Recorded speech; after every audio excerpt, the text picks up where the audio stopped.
Hello, everyone, and welcome to Berman Instruments video series, where we bring you some outstanding talent within our dental community. I'm Lou Berman, the founder of Berman Instruments, and we're in my kitchen in Annapolis, Maryland, where we are cooking up some great recipes for learning more about endodontics from one of my favorite endodontists, the internationally recognized Dr. Bill Nudera. Bill, how are you? I am doing well today, and I'm thrilled to be on this with you today, Lou. Oh, thanks. You know, it's not every day that I get to talk to an endodontist, so I'm going to really be bending your ear quite a bit here. Bill, it's amazing. When I went through and looked at your background, it's amazing all the things that you accomplished since you left Aurora, Illinois. Can you give us some basic understanding of what you've done even before you became an endodontist? Yeah, it all started, I'm a big musician, and I know you are too, Lou, so you can probably relate to this story. And, all my life I've been training as a drummer. And when I was in high school, I was able to get a scholarship to college to play drums for their competitive jazz band. And I thought that that's the track that I was going to do. I thought I was going to be a professional musician. And it just turns out that that just wasn't in the stars for me.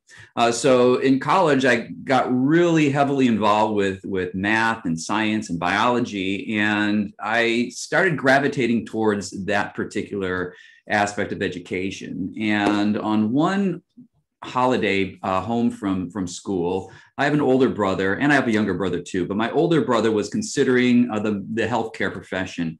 And my father, who's a dentist, took us to a tour of the University of Illinois at Chicago Dental School, just to kind of give us a look around. And I immediately fell in love with what I was seeing. And at that point in time, my path was solidified. So although I had contemplated at one time actually dropping out of college and pursuing a career in music, it kind of took a 180 for me. And I just focused everything I could on completing some prerequisites and getting everything I needed to go to dental school, because that's what I really wanted to do. And spent 4 years at University of Illinois, Chicago, learning dentistry. And when I graduated, I wasn't quite as confident with my skills as what I was hoping to be. I had a great experience, had a great education, but I didn't have enough domain knowledge to really feel good about going out and practicing in the public arena. So one very important aspect for me was to just gain experience through continuing education. So I pursued an education through an advanced education in general dentistry residency program through the Air Force, and practiced general dentistry for several years before going back and then applying to my endodontic program. And so that's, in summary, a brief history of how I became an endodontist, is just through the route of experience and learning where I needed to gain some more experience and just falling in love with endodontics. Because when I left dental school, I really only did 7 root canal treatments, and they were all by hand. Now, you got to remember, I graduated, in 99. And Lou, that may have been just a little bit after your graduation. But remember, engine-driven instrumentation only came out in 95. And I started clinical practice as a student in 97. So we were still being taught the old school hand filing techniques of balanced force and serial step back. So I left school really not understanding what engine-driven endodontics was all about. So I had to then learn it on my own after school. Well, it's a hard path. It's interesting that you had that music background also. I think that I was leaning in that direction, but I thought, I could be really, really happy being a musician for the rest of my life, but am I willing to live a life of poverty? And I wasn't willing to do that. So the endodontic route was a really good one for me also. But it's really great that you had all that general practice experience before you became an endodontist, which I never had. How did you think that benefited you when you became an endodontist? Well, I think it was invaluable, because I spent 4 years just understanding restorative dentistry. Now, it takes a lifetime really to understand restorative dentistry. So I'm not trying to condense it like I learned everything in 4 years, but what it did, it helped me understand restorability and what I needed to do, communication between the general practitioner and the specialist. So by the time I actually finished my endodontic program, I not only had some experience now as an endodontist in root canal treatments, but I had that experience of communication, of how to bridge that gap and knowing how to make the communication seamless between the specialist and the general dentist. And also it helps me have a seat at the table when it comes to treatment planning, because the biggest factor of success long-term is understanding the teeth that have the best chance at long-term survival. And that's what we really need to understand is endodontics has a wonderful success rate, but it really depends on a lot of pre-existing conditions that have to be taken in consideration. One specifically being the actual structure of the tooth and what we have left to work with.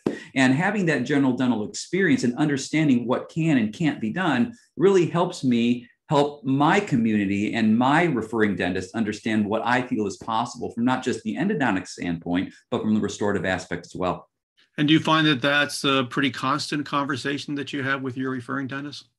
It's not just a constant conversation anymore. I am getting called just to help people treatment plan, which I love that. I mean, that's what we do. Endodontics, the actual physical root canal treatment of what we do, even though that's the procedure that our specialty is known for, is just a fraction of what endodontics is really all about. Endodontics is about bone, support, foundations, predictability, probability. So when we're treatment planning full mouth rehabs or even a single tooth restoration, before we start anything, we're on the phone. We're helping treatment plan the actual final restoration and the likelihood of long-term success. And not only do I have that conversation quite frequently with my referring dentists, the patient's involved with the conversation. Sure. I love doing heroic dentistry. And a lot of times we're seeing a lot of heroic things here. I don't mind taking risks and trying to save teeth that are more compromised, as long as that patient understands those risks and is on board to take those risks with us. And that's kind of how we look at this. You know, that's a great way to approach it, because again, it's just a small part of what we do is, you know, the cleaning and shaping and obturation. I think diagnosis and especially prognosis assessment, huge. It's a really big part of what we do. And it's great that you feel comfortable with and have the background to be able to communicate that to your referring body. I mean, it's pretty much everything. Because of the overall way that you're approaching this as an endodontist, looking at it from a general dentist point of view, how do you think that really affects your overall outcome? I mean, it's got to really overall improve your endodontic success, not to mention the restorative success. Yeah, well, I think it's had a tremendous impact, because we've established ourselves in our community, not just as endodontists, but we also offer that restorative component to our treatment.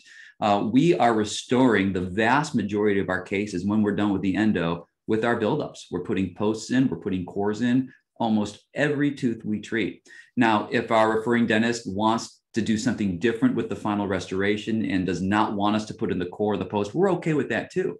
But we're always doing some sort of bonded orifice barrier. We've got to protect our work. One of the biggest variables for long-term success is what's that patient going to do when they leave our office before they go back to get that tooth restored, and how long is it going to be before that happens? So we are what we call endorestos. We do endodontics and we do our restorations. And in some cases, we'll get referrals from our referring dentists that say they want the endo done, they want the post and core done, and they want me to prep the margin for the crown. I'm happy to do it. I really am, because I have that experience because of what I was able to do before I went down to endodontics or went up to endodontics. Do you think that's unusual? I mean, is that the exception to the rule? Because I think it's more geographic. I see that some endodontists do what you do. I don't. And I think the service that you provide is outstanding, because again, the reason why a lot of these cases don't heal up long-term is because of coronal leakage or just the restoration breaks down. I think it's excellent that you're doing that, but I don't see that nationwide unless you are seeing something I'm not.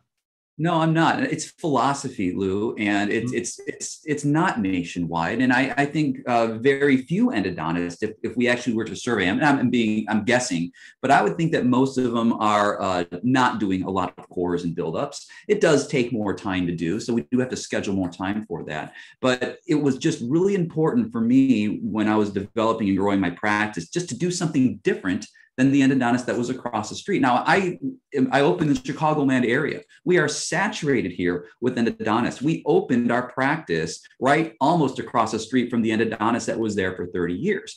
And in order to make ourselves known, was we were unknown in the area. We have to do something different. So we started offering services that the other endodontic clinic wasn't offering, like post, cores, and buildups. And at first, the community was a little bit off-put by us moving in that direction, because the thought was stay in your lane, stay in your lane. That's not your job. That's our job. But we also were going to these dental clinics, doing lunch and learns, helping them understand the value of applying these final restorations, posts and cores under rubber dam isolation. And that is where we actually began blooming and building and growing our practice, because once we can help the general dentist understand why we're doing it, then they were more apt to allow us to do it. Now, I've got to be clear, not everybody wants us to do that, but our top 10 referring dentists that refer to us, they expect it. That's interesting. You know, Bill, it's no big secret. I've seen you lecture so many times. You're outstanding. You write the screenplay and you act the part and you put it all together. I mean, you're a fabulous presenter. And I know you do a lot of teaching to general dentists. How has that affected your endodontic practice? Well, that's a really great point too, because again, I'm going to go back to when we were growing our practice. I say we because I practice with a partner. We've been together for 16 years. We've known each other for 25 years. We have a really similar, almost exactly the same philosophy. So when we were building our practice, again, the most difficult thing about building any practice, be it a general practice or a specialty practice, is building a reputation. The difference between a specialty practice and a general dental practice is we're not marketing to the average person. We're marketing to the general dentist. So one of the ways that we would go and try to get our name out in the community is we would go and offer to teach our local general dentists on how to do endodontics. 90% of the dentists that were referring to us when we first opened within our first 5 years were performing their own root canal treatments. And I'm all for that, because as a general dentist myself for 4 years, I was treating 90% of the cases that were coming to me for endodontics because I felt comfortable doing it. And it'd be hypocritical for me to say that the general dentist shouldn't be doing endo. I think they should be doing endo, because the fact there's so many cases out there that need treatment, there's just not enough endodontists out there to do it. So it's our job in our community to train our referring doctors on how to do it well. And we would preface it by, hey, we would support you moving in this direction. We're supporting the general dentist in endodontics. But if you run into a problem, hey, we're right here. Send them on over. We'll help you. And when we started educating our general dentists on how to do endo better, they began to realize the cases they probably shouldn't start as opposed to the ones that were within their scope of practice. So over time, our practice just grew because we tried to teach them how to do endodontics. And you think that'd be counterintuitive, but it worked like a charm. You know, that's really makes a lot of sense. And it's a great way to grow your practice as an endodontist. You know, when I look at all the different things that we've gone through as endodontists in the past, rotary driven instrumentation, surgical microscopes, it seems like most of the endodontists now have cone beam in their office, CBCT. How has that affected your practice, your patient outcome, and your relationship with your referring dentist? So cone beam has been around, or at least introduced into endodontics back in around 2008, 2009 is when I started hearing about it. We kind of did some deep diving into it over the first couple of years, kind of seeing what some of our other colleagues were doing in that realm, in that space. And my partner and I decided in 2011 that we've got to jump into this. This is just a fantastic piece of equipment that we can't deny. And like all other endodontists, when we first started getting involved with it, we're like, okay, we're going to limit our scans to retreatments or those cases that just look a little strange on our PAs. And it only took us 1 month scanning people to understand that, hey, we need this on every single case. So now for 10 years, we have been scanning 100% of our endodontic diagnostic cases and our endodontic treatment cases. There is so much information that is available on that cone beam scanner. It's a game changer. There are two pieces of equipment that influence the quality and the successful outcome of any endodontic procedure. That's magnification, which is our dental operating microscope, and the cone beam scan. Now, if you had to take one of those away from me, I would gladly give you my microscope before I give you my cone beam scan. That's how important that scan is for me in order to move forward with the treatment. Now, fortunately, I don't have to give up any of it. I get them both. But what I'm trying to portray here is the value that three-dimensional imaging has on our treatment outcomes, our predictability, and our visibility and efficiency during treatment, because we have our lengths, we know how many canals there are, we know where we're going, we can direct our access. It is a wonderful piece of equipment, and it's not going anywhere. So anybody listening to this who has a scanner and is not using it for endo, you should consider starting to understand how to do what I call endodontic overreads. I'm not a radiologist. I don't do full overreads on my scans. I do what I call endodontic overreads. I read the anatomy of the tooth. So that's important to understand too. And after taking thousands and thousands and thousands of scans over decades, you start understanding more of what the two-dimensional images look like and can start predicting what that three-dimensional scan will look like as well. So it is something that I can't practice without anymore. You know, I hear you, and I'm there with you 100%. There's nothing like having a roadmap before you take a trip, and it tells you, you know, where the unusual anatomy is, and just why maybe you might have problems with a particular case or not. It's just absolutely invaluable. But again, that's the nuts and bolts of what we do clinically. I agree with you in your original assessment that a big part of what we do is diagnostics and prognosis assessment. And I don't mean to embarrass you, but I got a copy of your book here, and this is unbelievable. When is this coming out, Bill? So it just launched. It's about a week ago. And what this book is, it's a new way to approach diagnosis and case selection. And what I recognize, and you're a teacher too, Lou, and I've always followed what you've done, and you've done some remarkable things in our specialty. And I've always looked up to that educational background that you've been able to afford me. I mean, I read your book that you're the executive editor on, Pathways of the Pulp, and that's pretty much our clinical guidebook, basically, for the information that is all of endodontics. But after teaching for 10 years, residents at the postgraduate level and general dentists alike, there's a gap in our educational model, because we've got all of this wonderful raw data. It's wonderfully organized in textbooks, literature, case report. But the problem is translating that raw data into its clinical application and what it means for your patient at that point in time with that particular problem and that particular scenario. And what I've done with this book is I've pretty much given a playbook or the framework for how to walk through the process of endodontics, not actually doing the procedure, but the thought process of how we come to conclusions based on probability and certain aspects of the radiographs and clinical exam that will help guide us to making better decisions. So the goal of when we read this book is not to teach the volumes of information that are within the book, it's to teach how to use the algorithmic system that was created. Because if we can understand the actual map and what it means, then we don't have to sit and learn all that domain knowledge, because the domain knowledge is in the book. So if we understand how to use the book, we now have a tool to help us guide through decision makings as if you were sitting in the mind of an endodontist. You know, that's a great way to put it. I was actually taken back because I've never seen a book like this. I mean, you're in the field, you've never seen it. It's the thought processes that are going on.